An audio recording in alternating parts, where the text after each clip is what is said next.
बिस्मिल्लाहिर्रहमानिर्रहीम। अस्सलाम वालेकुम। Welcome to the third lecture of management accounting. आज के लेक्चर में हम बजटिंग को कंटिन्यू करेंगे। लास्ट लेक्चर में हमने बजटिंग स्टार्ट किया था।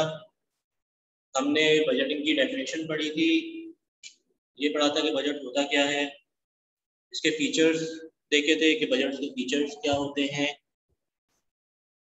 बजट के पर्पस क्या होता है बजट का, इसका बेनिफिट क्या है और पर्पस और बेनिफिट के दरमियान किस तरह से कॉज एंड इफेक्ट रिलेशनशिप है। फिर हमने बजटिंग प्रोसेस पढ़ा था। ये पढ़ा था कि बजटिंग प्रोसेस कितने फेजेस पर मुश्तमिल होता है और किस तरह से डिफरेंट फेजेस में जो है बजट बनता है, अप्रूव होता है, एग्जीक्यूट होता है और फिर उसकी मॉनिटरिंग एंड कंट्रोल का टूल और मॉनिटरिंग एंड कंट्रोल के टूल के तौर पे काम आता है। उसके बाद हमने फोरकास्टिंग पढ़ा था।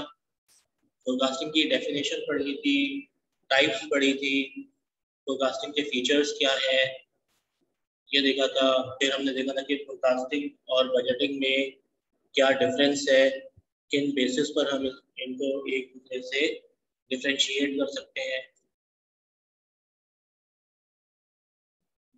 फिर हमने देखा था कि बजट को कितनी तरह से क्लासिफाई किया जा सकता है और कौन कौन सी बेसिस हैं जिन पर बजट को क्लासिफाई किया जा सकता है। फिर हमने मास्टर बजट पढ़ा था, master budget, functional budget. Master budget क्या होता है, फंक्शनल बजट क्या होता है, इसके कंपोनेंट्स क्या क्या है। उसके बाद हमने मेथड्स ऑफ फोरकास्टिंग पढ़ा था, क्वांटिटेटिव मेथड और क्वालिटेटिव मेथड में किस तरह से क्लासिफाई किया जा सकता है और क्वालिटेटिव मेथड में कितनी तरह से फोरकास्टिंग होती है, कौन कौन से मेथड हैं, क्वांटिटेटिव मेथड में कौन कौन से मेथड्स हैं। फिर हमने कुछ एग्जांपल्स देखी थी क्वांटिटेटिव मेथड्स और बजटिंग की, के मूविंग एवरेज कैसे अप्लाई होता है, नैब अप्रोच देखी थी कि नैब अप्रोच क्या है, कैसे अप्लाई होती है। अच्छा, हमने ये देखा था कि मूविंग एवरेज में हम कितने पीरियड्स का मूविंग एवरेज ले रहे हैं और जब भी हम मूविंग एवरेज मेथड से बजटिंग कर रहे हो, मूविंग एवरेज कंप्यूट कर रहे हो, तो हम जितने पीरियड का मूविंग एवरेज ले रहे हैं कम से कम उतने पीरियड गुजर जाए, उसके बाद मूविंग एवरेज अप्लाई होना शुरू होता है। एग्जाम्पल में हमने देखा था कि हम 3 साल का मूविंग एवरेज ले रहे थे, तो हमारा मूविंग एवरेज कंप्यूट होना 3 साल गुजर जाने के बाद स्टार्ट हुआ था। यानी जितने पीरियड का मूविंग एवरेज ले रहे हैं कम से कम उतना पीरियड गुजर गया हो, उसके बाद हम मूविंग एवरेज कंप्यूट करना शुरू कर सकते हैं। इसी तरह नैब अप्रोच थी। नैब अप्रोच एक ऐसी थी कि जो भी लेटेस्ट रिसेंट पीरियड का टोटल है वही जो है वो नेक्स्ट पीरियड में आ रहा होगा, नेक्स्ट पीरियड में वही रहेगा। इसमें हमने एग्जाम्पल देखी थी, जो लास्ट पीरियड का एक्चुअल था वही नेक्स्ट पीरियड का फोरकास्टेड था। उसके बाद हमने रिग्रेशन एनालिसिस पढ़ा था। रिग्रेशन एनालिसिस में हमने देखा था कि ये एक स्टैटिस्टिकल अप्रोच है जो डिपेंडेंट और इंडिपेंडेंट वेरिएबल के दरमियान एक रिलेशनशिप शो करती है और एक लीनियर रिग्रेशन लाइन है जो कि जिसका फॉर्मूला है y = a + bx, इसमें y जो है वो डिपेंडेंट वेरिएबल है, x जो है वो इंडिपेंडेंट वेरिएबल है, a जो है कांस्टेंट है और b जो है वो ये शो करता है कि डिपेंडेंट और इंडिपेंडेंट वेरिएबल में क्या रिलेशनशिप है। डिपेंडेंट वेरिएबल में चेंज आने की वजह से इंडिपेंडेंट वेरिएबल में चेंज आने की वजह से डिपेंडेंट वेरिएबल किस तरह से चेंज हो रहा है, ये b वो चीज रिप्रेजेंट कर रहा होता है। ठीक है, यानी अगर हम टोटल कॉस्ट को देख रहे हैं और प्रोडक्शन को देख रहे हैं, तो अगर हम ये कहें कि टोटल कॉस्ट प्रोडक्शन में चेंज यानी वैसे चेंज होती है, तो वो टोटल कॉस्ट हमारी डिपेंडेंट वेरिएबल है, लेवल ऑफ प्रोडक्शन हमारा डिपेंडेंट वेरिएबल है, और लेवल ऑफ प्रोडक्शन में चेंज आने की वजह से टोटल कॉस्ट में जो चेंज आ रहा है वो चीज भी रिप्रेजेंट कर रही होती है। ठीक है। आज हम रिग्रेशन एनालिसिस को ही थोड़ा सा पढ़ेंगे। रिग्रेशन एनालिसिस में हमने फिर ए कंप्यूट करने का फॉर्मूला देखा था, बी कंप्यूट करने का फॉर्मूला देखा था। आज हम y equals to a plus bx को थोड़ा सा स्टैटिस्टिकली मैथमेटिकली स्टडी करेंगे कि ये इक्वेशन बनी कैसे, और ये इक्वेशन कॉस्ट एक्सप्रेशन से किस तरह से रिलेट करती है। अच्छा जी, इसके बाद हमने रिग्रेशन एनालिसिस और हाई लो मेथड की कुछ एग्जांपल्स की थी। एक एग्जांपल की थी रिग्रेशन एनालिसिस और हाई लो मेथड की, एग्जांपल 3, और एग्जांपल 4 मैंने एक्सप्लेन कर दी थी और थोड़ा सा हिंट दे दी थी और आप लोगों को करने के लिए कहा था। आज हम एग्जांपल 4 के सॉल्यूशन को देख लेते हैं। आप लोगों में से जिन्होंने अटेम्प्ट किया है उसको वो मैच कर लीजिएगा और आइडेंटिफाई कर लीजिएगा मैच करके कि कहाँ पर आप लोगों की डिफरेंसेस आ रहे हैं मेरी वर्किंग में और आपकी वर्किंग में, और रीज़न क्या है। अगर कोई क्यूरी हो तो पूछ लीजिएगा मैसेज के थ्रू, और इंशाल्लाह मैं आपको रिप्लाई करूँगा। तो आज इस एग्जाम्पल का सॉल्यूशन देख लेते हैं, थोड़ा सा डिस्कस कर लेते हैं सॉल्यूशन। उसके बाद रिग्रेशन एनालिसिस पे थोड़ा सा फर्दर डिस्कशन करेंगे। हम ये देखेंगे कि किस तरह से रिग्रेशन लाइन की इक्वेशन जो है वो कॉस्ट एक्सप्रेशन से रिलेट कर सकती है। कॉस्ट एक्सप्रेशन क्या है? टोटल कॉस्ट हमारी, टोटल कॉस्ट किसके बराबर होती है? Fix cost plus variable cost. तो ये जो इक्वेशन है ना, total cost is equal to fix cost plus variable cost, इस इक्वेशन को हम कॉस्ट एक्सप्रेशन कहते हैं। ये जो इक्वेशन है ना, total cost is equal to fix cost plus variable cost, sorry मैं इसको जरा हाईलाइट कर दूं। इस इक्वेशन को कॉस्ट एक्सप्रेशन कहा जाता है। तो हम ये देखेंगे कि ये कॉस्ट एक्सप्रेशन किस तरह से रिलेट करती है रिग्रेशन इक्वेशन से, जो कि y is equal to a plus bx है।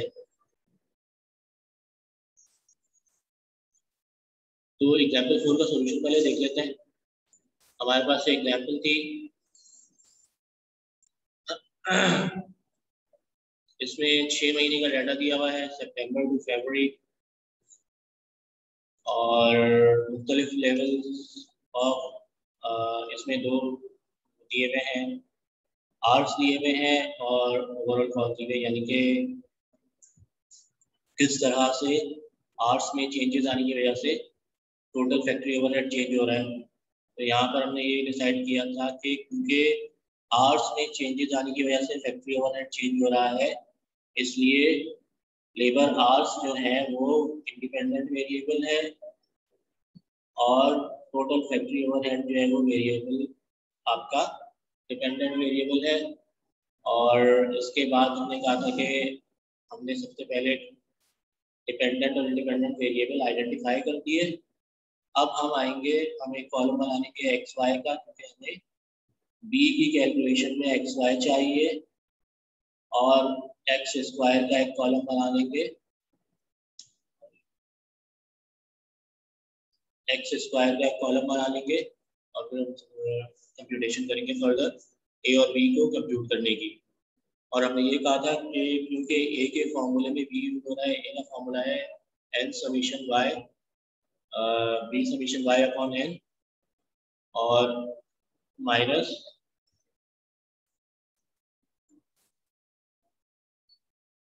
Summation x upon n. तो क्योंकि ए के कंप्यूट करने के फॉर्मूले में बी आ रहा है, यहाँ पे देखें a equals to summation y upon n minus b summation x upon n. तो ए कंप्यूट करने के लिए हमें बी की जरूरत है, इसलिए पहले हम बी कंप्यूट करेंगे और उसके बाद ए कंप्यूट करेंगे। तो चले हम वही फॉर्मूला देख सॉल्यूशन देख लेते हैं एग्जाम्पल 4 का। हमने इंडिपेंडेंट और डिपेंडेंट वेरिएबल आइडेंटिफाई कर लिया, उसके बाद हमने एक्स वाई का एक कॉलम बना लिया, एक्स स्क्वायर का एक कॉलम बना लिया और बी की कंप्यूटिंग शुरू कर दी। बी यहाँ पे क्या चीज रिप्रेजेंट कर रही है, change in overhead with respect to change in labour hours. और क्योंकि हमने फिगर यहाँ 1000 में ली हुई है तो पर 1000 आवर्स। और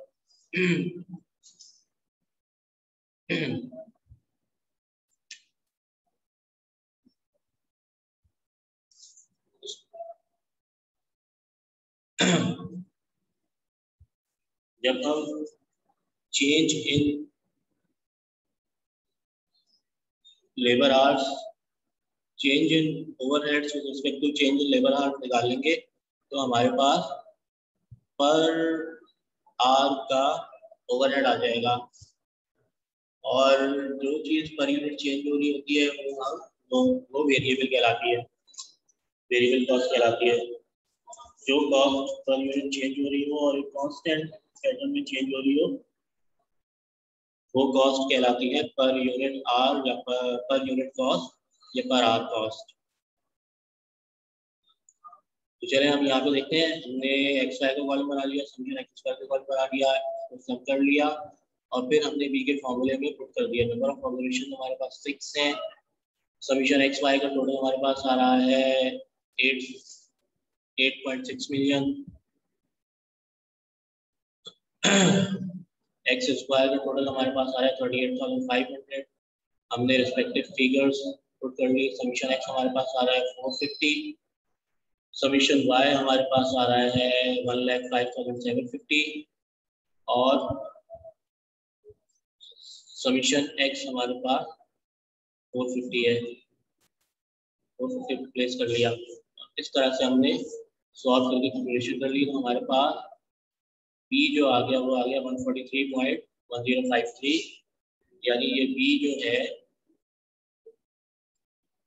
ये हमारे पास फैक्ट्री ओवरहेड पर 1000 आवर्स आ गई। अच्छा, फैक्ट्री ओवरहेड पर 1000 आवर्स आ गई। उसके बाद हमने ए कंप्यूट किया, ए के फॉर्मूले में हमने बी की ये वाली वैल्यू पुट कर देंगे हम 143.5, समीशन वाई हमारे पास यहाँ से आ जाएगा, समीशन एक्स हमारे पास यहाँ से आ जाएगा, नंबर ऑफ ऑब्जर्वेशन 6 हैं, 6 डाल लेंगे और फिर हम कंप्यूट करेंगे कांस्टेंट की वैल्यू। तो हमारे पास ए की वैल्यू आ जाएगी 6,892.1025, ये हमारे पास ए की वैल्यू आ गई। और हम रिग्रेशन फार्मूला रिग्रेशन लाइन का कर लेंगे, y is equals to 6892.105 plus 143.105x, यानी हमारे पास रिग्रेशन इक्वेशन आ जाएगी y is equals to a की क्या वैल्यू आई हमारे पास 6892.1025 प्लस हमारे पास बी की क्या वैल्यू आई है 143.1053, 143.1053x, ये हमारे पास लीनियर रिग्रेशन की इक्वेशन आ जाएगी। ठीक है, इसी सवाल को फर्दर हाई लेवल मेथड से करते हैं। तो सबसे पहले हम हाई लेवल ऑफ एक्टिविटी और low level of activity identify करेंगे। सबसे कम लेबर आवर्स कब लग रहे हैं, 40 लेबर आवर्स लग रहे हैं, यानी कि ये सबसे लो लेवल ऑफ एक्टिविटी है। सबसे ज्यादा लेबर आवर्स कब लग रहे हैं, 120 आवर्स लग रहे हैं, ये हमारे पास हाईएस्ट लेवल ऑफ एक्टिविटी है। तो हमने लो लेवल और high level of activity identify कर ली और उसके बाद इसकी बेस पर हम हाई लेवल मेथड अप्लाई कर लेंगे। हम हाईएस्ट लेवल ऑफ एक्टिविटी पे ओवरहेड ले लेंगे, लोएस्ट लेवल ऑफ एक्टिविटी पे ओवरहेड ले लेंगे, लेवल ऑफ एक्टिविटी का डिफरेंस कंप्यूट करेंगे, ओवरहेड का डिफरेंस कंप्यूट करेंगे ओवरहेड के डिफरेंस को लेवल ऑफ एक्टिविटी के डिफरेंस से डिवाइड कर देंगे तो हमारे पास आ जाएगा ओवरहेड पर लेबर आवर। और क्योंकि फिगर्स इन थाउजेंड्स में ली हुई है हमने यहाँ पर, फिगर्स इन थाउजेंड्स में ली हुई है, तो हमारे पास आ जाएगा overheads in thousands per thousand labour hour. हमारे पास variable cost per thousand labour hour आ गई, variable overhead cost per thousand labour hour आ गई। अब इसको अगर हम कॉस्ट एक्सप्रेशन में डालेंगे, यानी हम total cost is equals to fix cost plus variable cost, cost expression में फॉर्मूला यूज करेंगे तो हम इस फॉर्मूले की मदद से जो है फिक्स पोर्शन ऑफ कॉस्ट को सेपरेट कर लेंगे वेरिएबल पोर्शन से। इस तरह किसी कोई भी एक लेवल ऑफ एक्टिविटी उठा लें, हम उठा लेते हैं हाई लेवल ऑफ एक्टिविटी, ठीक है। हाई लेवल ऑफ एक्टिविटी पे टोटल ओवरहेड कॉस्ट क्या है हमारी 23,800, तो टोटल कॉस्ट हम ले लेते हैं 23,800 is equals to fix cost अभी सेपरेटली आइडेंटिफाई नहीं हुई है, फिक्स कॉस्ट ऐसे रख लेते हैं, प्लस वेरिएबल कॉस्ट। अच्छा, वेरिएबल कॉस्ट पर यूनिट हम कंप्यूट कर चुके हैं हाई लेवल मेथड से, तो वेरिएबल कॉस्ट बराबर होती है per unit cost multiply by number of units. अगर पर आर कॉस्ट है तो per hour cost multiply by number of hours. तो यहाँ पर क्योंकि लेबर आवर्स दिए हुए हैं तो हमारे पास जो वेरिएबल कॉस्ट है वो क्या है 148.75 पर आवर है, तो हम variable cost per hour 148.75 multiply by number of hours at low level at high level of activity. तो high level of activity number of hours कितने हैं 120 आवर्स हैं, तो हम इसको 120 से मल्टीप्लाई कर देंगे तो हमारे पास टोटल वेरिएबल कॉस्ट आ जाएगी। तो हमारे पास एक्सप्रेशन क्या आ जाएगी, रीअरेंज करना है इसको, तो फिक्स कॉस्ट बराबर होगी total cost 23,800 minus variable cost. अच्छा 148.75 को सॉरी 198 लग रहा है, ये 148.75 मल्टीप्लाई बाय 120। हम अगर ये कंप्यूट करें तो हमारे पास क्या आंसर आएगा,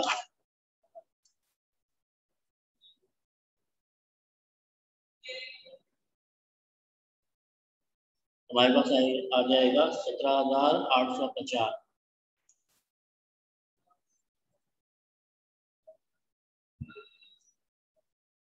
तो हमारे पास फिक्स कॉस्ट क्या आ गई, fix cost is equal to 23,800 minus 17,850।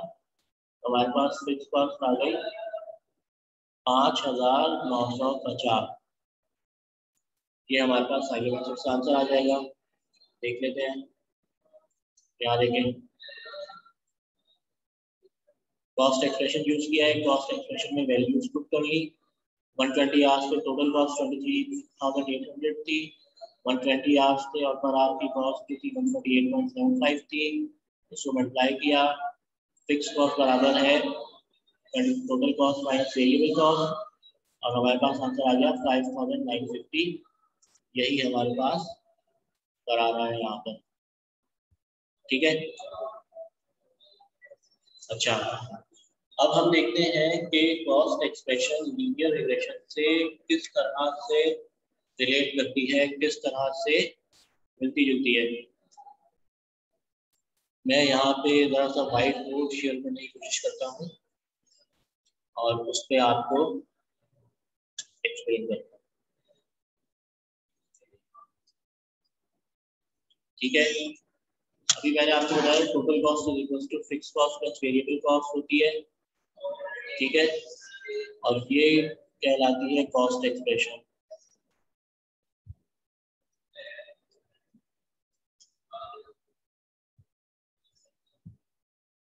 Total cost is equal to fix cost plus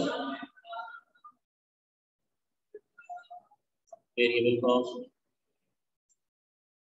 अच्छा, वेरिएबल कॉस्ट को कंप्यूट करें तो वेरिएबल कॉस्ट अगर नंबर ऑफ आर्ट स्पेसेस है तो पर आर कॉस्ट आ जाती है, नंबर ऑफ यूनिट स्पेसेस है तो पर यूनिट कॉस्ट आ जाती है, per unit cost multiply by number of units.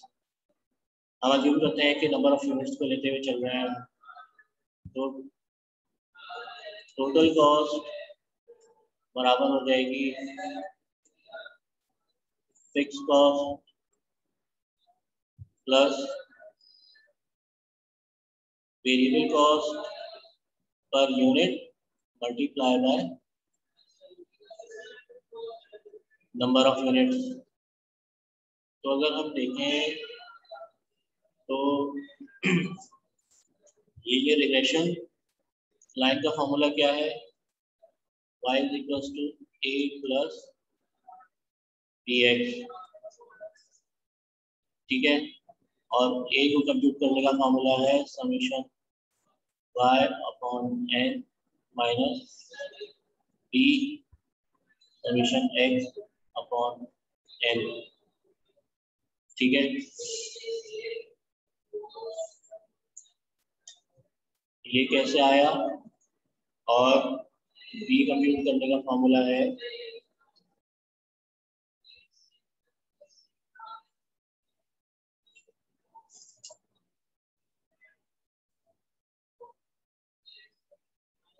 b compute करने का फॉर्मूला है n summation xy upon n summation x square minus summation x summation y upon summation x square, ठीक है। अगर इसको हम होल डिवाइडेड बाय कर दें तो ऊपर और नीचे दोनों माइनस आ जाएगा, ठीक है। फॉर्मूला ये है। अब इस रिग्रेशन फॉर्मूले को हम अगर कॉस्ट एक्सप्रेशन से कंप्यूट करें, कंपेयर करें, तो ये क्या है, लीनियर रिग्रेशन फॉर्मूले में जो y है ना, वो y हमें हमारी टोटल कॉस्ट को रिप्रेजेंट कर रहा है।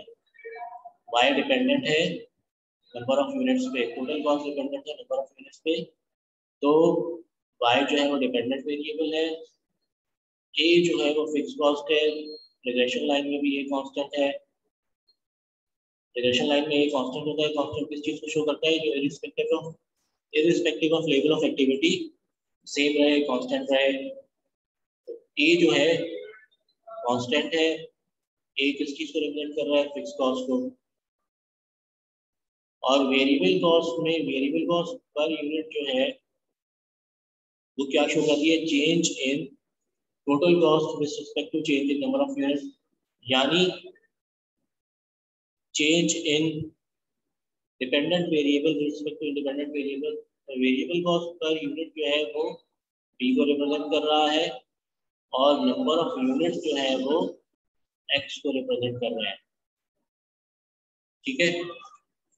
इस तरह से कॉस्ट एक्सप्रेशन से linear regression analysis, linear regression expression comparable है। अच्छा, अगर हम कॉस्ट को देखें तो कॉस्ट कितनी तरह की होती है, यहाँ पे देखिए फिक्स कॉस्ट है, वेरिएबल कॉस्ट है। फिक्स कॉस्ट क्या है, with respect to level of activity change हो रही है। वेरिएबल कॉस्ट जो है with respect to level of activity change हो रही है। फिक्स कॉस्ट कांस्टेंट रह रही है irrespective of level of activity.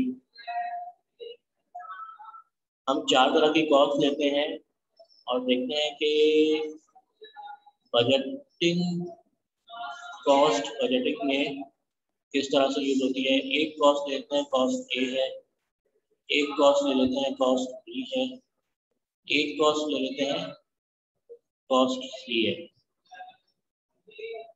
Level of activity ले लेते हैं 1000 यूनिट्स, 2500 यूनिट्स, 4000 यूनिट्स और 5000 यूनिट्स। ठीक है, 4 लेवल ऑफ एक्टिविटी ले लिए। कॉस्ट ए जो है वो 10,000, 10,000, 10,000,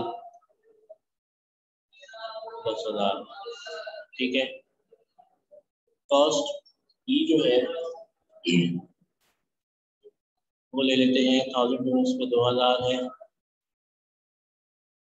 2500 यूनिट्स पे 5000 है, 4000 यूनिट्स पे 8000 है, 5000 यूनिट्स पे 10,000 है। कॉस्ट सी ले लेते हैं 1000 यूनिट्स पे 7000 है, 2500 यूनिट्स पे 10,000 है, 4000 यूनिट्स पे 13,000 है और 5000 यूनिट्स पर 15,000 है। जनाब कॉस्ट ए जो है हमारी वो कैसी कॉस्ट है? कॉस्ट ए हमारी फिक्स कॉस्ट है। हमने ये आइडेंटिफाई कैसे किया कि ये फिक्स कॉस्ट है? ये irrespective of number of units, 1000, 2500, 4000, 5000, ये सेम रह रही है, कांस्टेंट है। कॉस्ट ए जो है वो है हमारी फिक्स्ड कॉस्ट।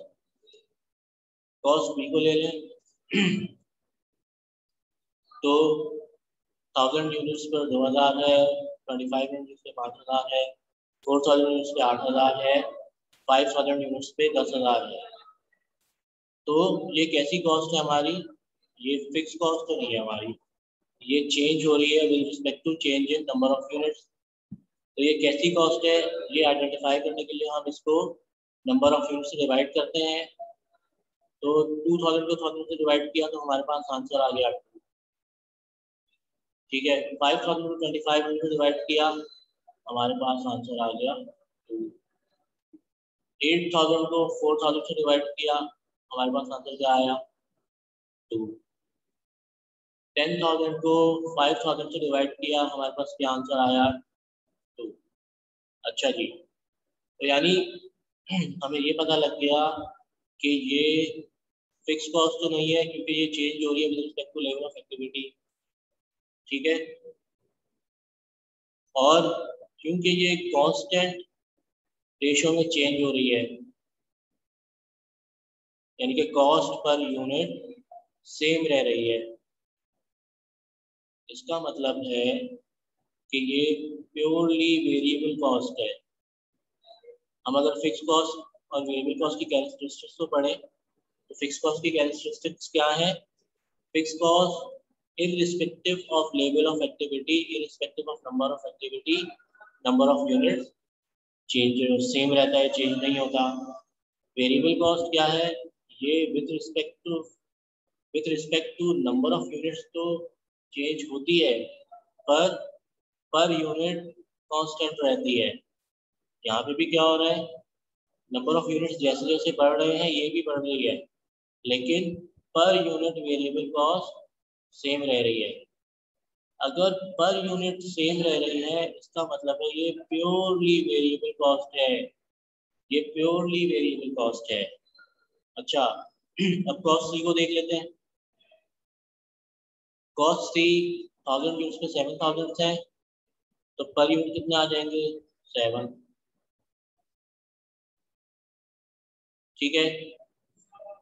2500 यूनिट्स पे 10,000 है, 10,000 को 25 से डिवाइड करके हमारे पास आंसर क्या आएगा 4। 13,000 को 4000 से डिवाइड कर देंगे हमारे पास आंसर क्या आएगा 3.25। 15,000 को 10 से डिवाइड कर देंगे हमारे पास आंसर क्या आएगा 1.5। सॉरी 15,000 को 10,000 से 10 से, ठीक है, तो हमारे पास आंसर क्या आ जाएगा 1.5। तो जनाब ये कॉस्ट कैसी कॉस्ट है? ये लास्ट फिक्स कॉस्ट है, ये हर लेवल ऑफ एक्टिविटी में सेम भी नहीं रहेगी ना, ये प्योरली वेरिएबल कॉस्ट है। क्यों? ये तो पता लग रहा है कि ये वेरिएबल कॉस्ट है क्योंकि ये लेवल ऑफ एक्टिविटी के साथ साथ चेंज हो रही है, लेकिन पर यूनिट सेम नहीं रह रही। इसका मतलब है ये वेरिएबल कॉस्ट तो है लेकिन प्योरली वेरिएबल कॉस्ट नहीं है। तो फिर ये कैसी कॉस्ट है? ये कैसी कॉस्ट है? ये है सेमी वेरिएबल या सेमी फिक्स्ड कॉस्ट। यानी ये ऐसी कॉस्ट है जिसमें कुछ पोर्शन फिक्स कॉस्ट का है और कुछ पोर्शन वेरिएबल कॉस्ट का है। तो जनाब हम ये पता कैसे लगाएं कि इसमें कितना पोर्शन फिक्स्ड कॉस्ट का है और कितना पोर्शन वेरिएबल कॉस्ट का है? हम ये पता कैसे लगाएं?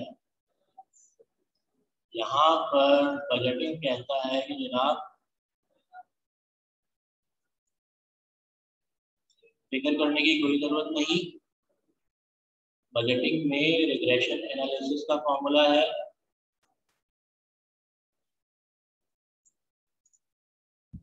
रिग्रेशन लाइन का फॉर्मूला है और हाइलो मेथड है।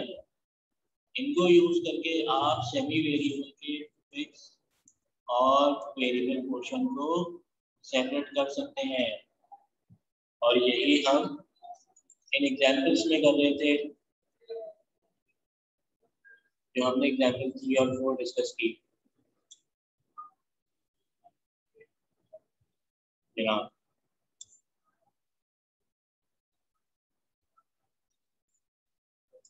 ये देखिए हम यहाँ क्या कर रहे थे, हम हाइलो मेथड से पर यूनिट कॉस्ट निकाल लेते थे और कॉस्ट एक्सप्रेशन को यूज करते हुए हम फिक्स पोर्शन और वेरिएबल पोर्शन को अलग कर लेते थे।